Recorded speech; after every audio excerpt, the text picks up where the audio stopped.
Hello student, आज हम लोग डिस्कस करेंगे संविधान संशोधन। तो हम सबसे पहले ये जानते हैं कि संशोधन होता क्या है। तो संविधान में जो हमारा मूल संविधान है उसमें किसी भी नए चीज़ को, नए नियम को, नए कानून को ऐड करना या तो किसी चीज़ को रिमूव करना या तो उसमें कोई चेंजमेंट करना, मतलब संविधान में किसी नए चीज़ को जोड़ना या तो किसी चीज़ को हटाना या तो उसमें किसी भी तरह का परिवर्तन करना ही क्या होता है, संशोधन होता है।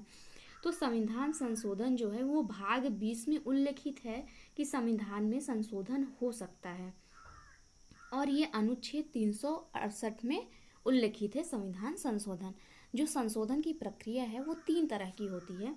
पहला है साधारण बहुमत द्वारा, इसे साधारण संविधान संशोधन कहते हैं। दूसरा है विशेष बहुमत द्वारा, विशेष संविधान संशोधन कहते हैं। तीसरा है बहाली, मतलब राज्यों का अनुसमर्थन। तो जो साधारण संविधान संशोधन होता है उसमें क्या होता है कि जो हमारे संसद के सदस्य होते हैं, मतलब राज्यसभा और लोकसभा, साधारण संविधान संशोधन को पास कराने के लिए जो प्रत्येक हाउस होते हैं उसके 50% से एक ज़्यादा सदस्य क्या होते हैं, उस संशोधन को मानने के लिए तैयार हों, मतलब अपना वो वोट दे। जो सदस्य हैं हाफ, मतलब 50% प्लस 1 सदस्य होने चाहिए संसद को, मतलब संविधान संशोधन कराने के लिए प्रत्येक सदन से, मतलब लोकसभा से, राज्यसभा से। विशेष बहुमत में क्या होता है कि जो सदन है, मतलब जो हमारा लोकसभा है, जो राज्यसभा है, प्रत्येक सदन के 2/3 सदस्य को मंजूरी देनी पड़ेगी विशेष संविधान संशोधन के लिए। अगर 2/3 सदस्य मंजूरी दे देते हैं संशोधन के लिए तभी वो संशोधन होगा। फिर है राज्यों का अनुसमर्थन। इसमें क्या होता है कि जैसे इन दोनों में क्या है, केवल लोकसभा और राज्यसभा सम्मिलित है, लेकिन कभी कभी ऐसे संशोधन होते हैं या तो ऐसे चेंजमेंट होते हैं जिसके लिए हमें राज्यों के विधानसभा और विधान परिषद की ज़रूरत होती है। तो इसमें क्या होता है, सदन के साथ साथ कम से कम, मतलब हाफ राज्यों, जो हमारे आधे राज्य हैं, आधे राज्यों के विधानमंडल की स्वीकृति होनी चाहिए। जैसे किसी भी संशोधन के लिए जितने भी राज्य हैं उनमें से ऐसे अगर 28 राज्य हैं तो 14 राज्य को तो स्वीकृति होनी ही चाहिए उस संशोधन में या तो उस चेंजमेंट में, नहीं तो वह संशोधन नहीं होगा। तो हम आगे बात करते हैं कि साधारण जो संशोधन है वो उसमें कौन कौन से सब्जेक्ट होते हैं, या तो विशेष बहुमत वाले में कौन कौन से होते हैं और बहाली वाले में कौन कौन से होते हैं। तो जो संविधान होता है, साधारण संविधान संशोधन होता है, इसमें क्या होता है, या तो जैसे नए राज्यों की स्थापना, वर्तमान राज्यों का पुनर्गठन, राज्यों की विधान परिषदों की स्थापना अथवा उन्हें समाप्त करने संबंधी विषय शामिल हैं। और जो हमारा है विशेष संविधान संशोधन, इसमें क्या है कि इनमें न्यायपालिका, उच्च न्यायालय, संसद और राज्यों का प्रतिनिधित्व, संशोधन की प्रक्रिया, 7वीं अनुसूची इत्यादि विषय सम्मिलित होते हैं। फिर बहाली वाले में क्या होता है, इसमें ये है कि जैसे कि जो राष्ट्रपति का चुनाव हो गया, ठीक है, तो राष्ट्रपति के चुनाव में क्या होता है कि हम देखते हैं कि जो जितने भी निर्वाचित सदस्य होते हैं वही सम्मिलित होते हैं। उसमें विधानसभा और विधान परिषद के भी सदस्यों को सम्मिलित किया जाता है राष्ट्रपति के निर्वाचन में। तो इन सब जगह क्या होता है, ज़रूरत होती है राज्यों की विधानसभा और विधान परिषदों की, इसीलिए ये संशोधन भी जरूरी होता है। तो हम कह सकते हैं जो संशोधन की प्रक्रिया वो 3 तरह की होती है, साधारण, विशेष और बहाली। अब हम पढ़ेंगे कुछ इम्पॉर्टेंट जो संविधान संशोधन किए गए हैं हमारे देश में। पहला संविधान संशोधन 1951 में किया गया था। इसमें है भूमि विधियों को संवैधानिक संरक्षण प्रदान करने के लिए 9वीं अनुसूची जोड़ी गई थी। तो जो हमारा पहला संविधान संशोधन है उसमें 9वीं अनुसूची जोड़ी गई है और SC ST का जो रिजर्वेशन है सरकारी नौकरी में, उसमें ये लाया गया है पहले संविधान संशोधन में। 7वां संविधान संशोधन है 1956 में हुआ था। इसमें हम जो राज्यों का पुनर्गठन है उसके लिए इसमें आया था, जो भी प्रावधान था राज्यों के पुनर्गठन के लिए, इसीलिए जो राज्य पुनर्गठन अधिनियम है वो 1956 में आया था। 14 नए राज्य बने थे, 6 यूनियन टेरिटरीज थे। अनुच्छेद 230 और 231 में संशोधन किया गया था।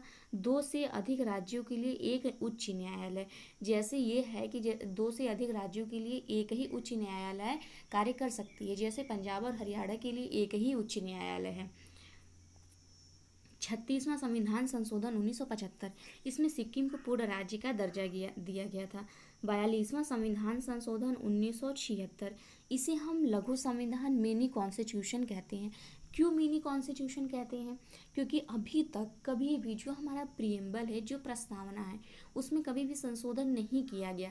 पहली बार और आखिरी बार जो संशोधन हुआ है प्रस्तावना में अभी तक, वो हुआ है 42वां संविधान संशोधन 1976 में। प्रस्तावना में समाजवादी, पंथ निरपेक्ष और अखंडता, ये तीनों शब्द उसमें जोड़े गए हैं। 2 नए अध्याय, 4 का 14 का 9 नए अनुच्छेद, 52 में संशोधन, शिक्षा को समवर्ती सूची में रखा गया है 42वें संविधान संशोधन में। पहले जो शिक्षा थी वो राज्य सरकार के अंडर में थी, लेकिन 42वें संविधान संशोधन के बाद शिक्षा को समवर्ती सूची में रखा गया। मतलब जो इसका दायित्व है वो केंद्र और राज्य सरकार दोनों पर है। 31 ग में संशोधन, मौलिक कर्तव्य 4 क जोड़ा गया। वर्तमान में जो मौलिक कर्तव्य है वो 11 है। 43वां संविधान संशोधन 1977 में जो 42 की कुछ धाराएं हैं उसको निरस्त कर दी गई थी 43वें संविधान संशोधन में। 44वां संविधान संशोधन 1978 में क्या है? संपत्ति का अधिकार, जो कि ये हमारे मौलिक अधिकार में शामिल था। जो हमारा मूल अधिकार है संपत्ति का अधिकार उसमें शामिल था, लेकिन 44वां संविधान संशोधन में किया गया कि संपत्ति के अधिकार को विधि के अधिकार में, जो कि 300 क है, उसमें शामिल कर दिया गया।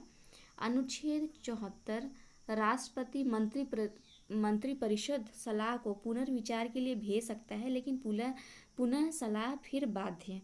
इसमें क्या है कि जैसे अनुच्छेद 74 क्या है, हमें पता है कि प्रधानमंत्री क्या है।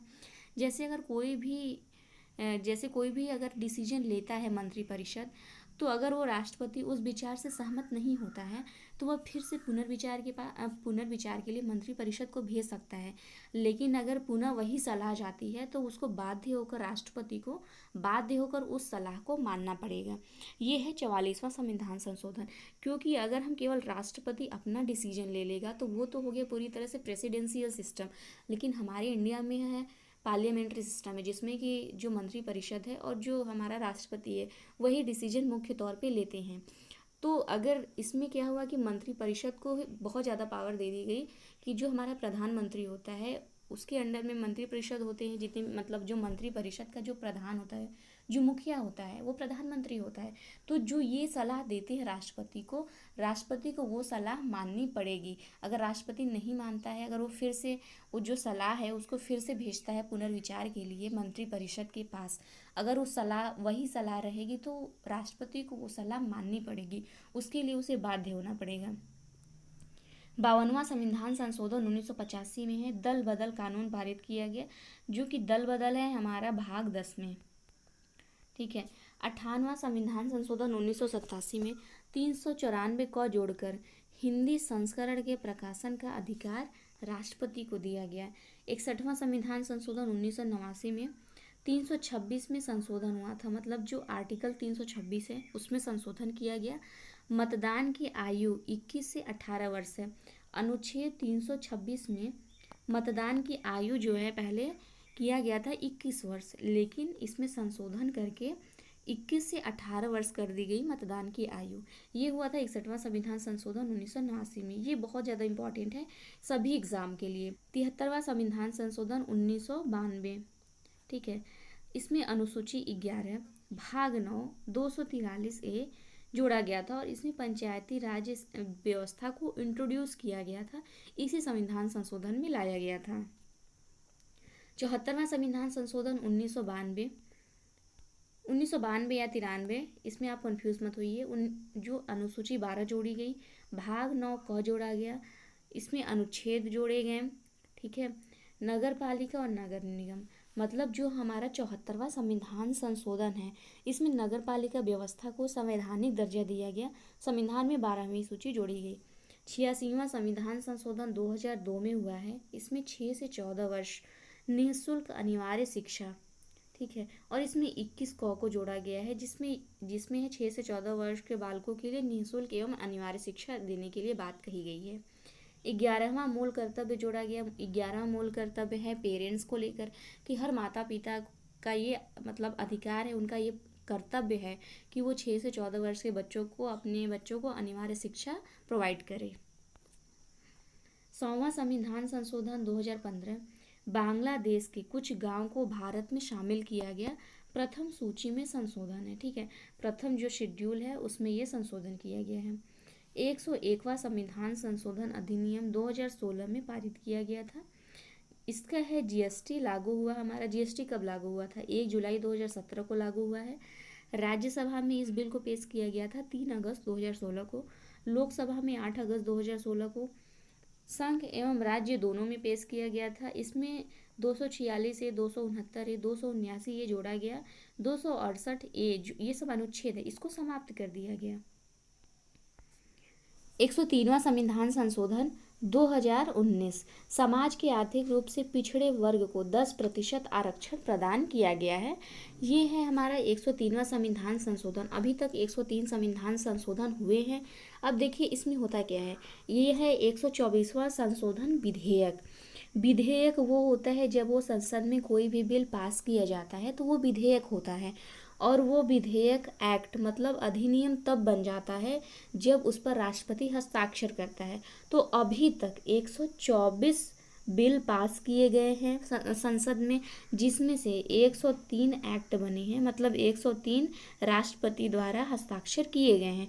तो 103 अभी तक संशोधन हुआ है और 124 संशोधन विधेयक है, मतलब 124 बिल अभी तक पास किए गए हैं।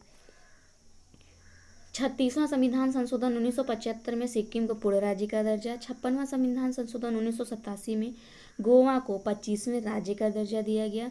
69वां संविधान संशोधन 1991 में दिल्ली को भारत की राजधानी बनाया गया, दिल्ली को राजनीतिक क्षेत्र बनाया गया। तो ये तीनों भी बहुत इंपॉर्टेंट हैं, हर एग्जाम में पूछे जाते हैं।